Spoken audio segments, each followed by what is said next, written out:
साथियों, वैसे कोविड-19 के कारण कई सकारात्मक बदलाव हमारे काम करने के तरीके, हमारी जीवन शैली और हमारी आदतों में भी स्वाभाविक रूप से अपनी जगह बना रहे हैं।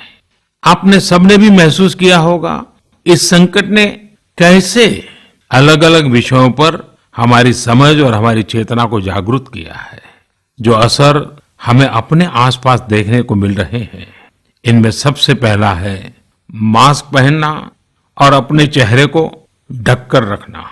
कोरोना की वजह से बदलती हुई हालात में मास्क भी हमारे जीवन का हिस्सा बन रहा है। वैसे हमें इसकी भी आदत कभी नहीं रही कि हमारे आसपास के बहुत सारे लोग मास्क में दिखे, लेकिन अब हो यही रहा है। हाँ, इसका ये मतलब नहीं है कि जो मास्क लगाते हैं वे सभी बीमार हैं। और जब मैं मास्क की बात करता हूं तो मुझे एक पुरानी बात याद आती है।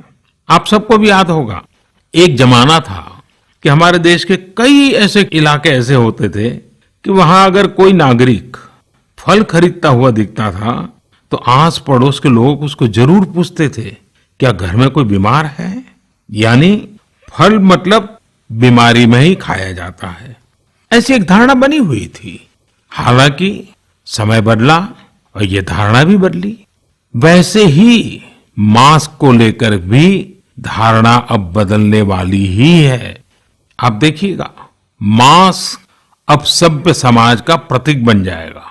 अगर बीमारी से खुद को बचना है और दूसरों को भी बचाना है तो आपको मास्क लगाना पड़ेगा।